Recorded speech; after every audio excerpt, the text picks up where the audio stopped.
Shalom Bapak Ibu Saudara-saudari yang terkasih. Kita akan mendengarkan firman Tuhan. Mari kita berdoa. Anugerah dan damai sejahtera yang dari Allah Bapa dan dari anaknya Tuhan Yesus Kristus menyertai kamu sekalian. Amin.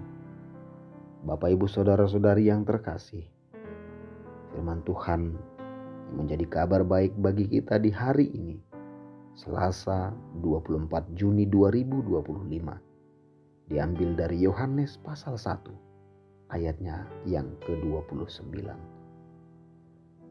Pada keesokan harinya, Yohanes melihat Yesus datang kepadanya dan ia berkata, "Lihatlah anak domba Allah yang menghapus dosa dunia." Sekali lagi saya bacakan.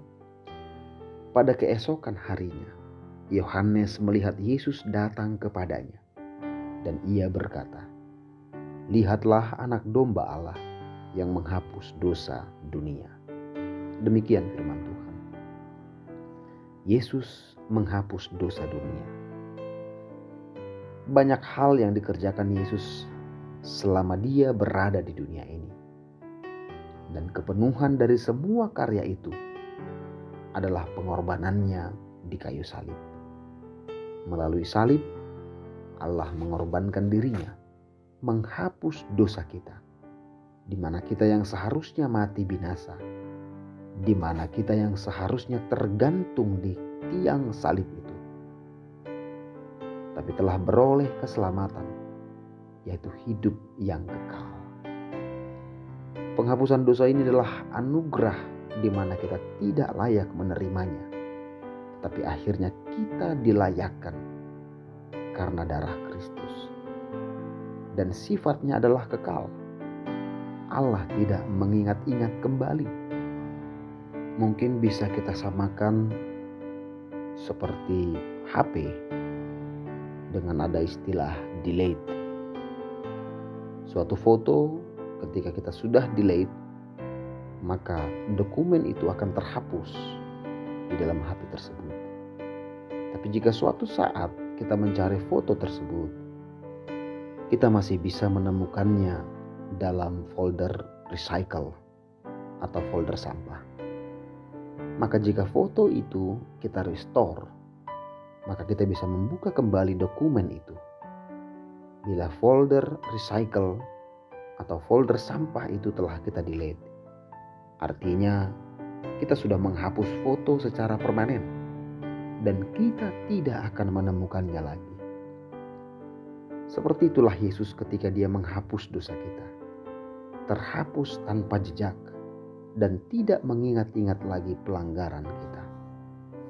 Maka saudaraku, hari ini mengingatkan kita bahwa Sang Anak Domba Allah telah terpaku di kayu salib karena dia sangat mengasihi manusia.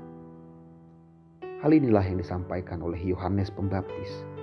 Melalui pernyataan Yohanes Pembaptis ini, berarti Allah sudah membenarkan kita. Maka sekarang, hendaklah kita penuh kerendahan hati, mau menyampaikan ke banyak orang tentang berita penghapusan dosa yang dikerjakan Allah melalui Yesus Kristus, dengan senantiasa menunjukkan buah iman kita sebagai orang-orang yang telah diselamatkan. Merayakan keselamatan kita dengan mau menghidupi Yesus sebagai Tuhan dan Juru Selamat. Kita pun mau menjadi berkat untuk orang lain, supaya orang lain pun diberkati. Sehingga Yesus yang tersalib itu sungguh kita hayati selalu dan dirasakan oleh orang-orang di sekitar kita. Amin. Kita berdoa. Terpuji dan termulialah nama-Mu dahulu kekal sampai selama-lamanya. Dan biarlah segala yang bernafas memuji Engkau. Kami mengucap syukur Tuhan untuk kasih dan kebaikan-Mu dalam hidup kami. Ketika Engkau memberikan kami nafas hidup, kesehatan dan juga kekuatan, kami bisa melanjutkan pekerjaan dan aktivitas kami sehari-hari.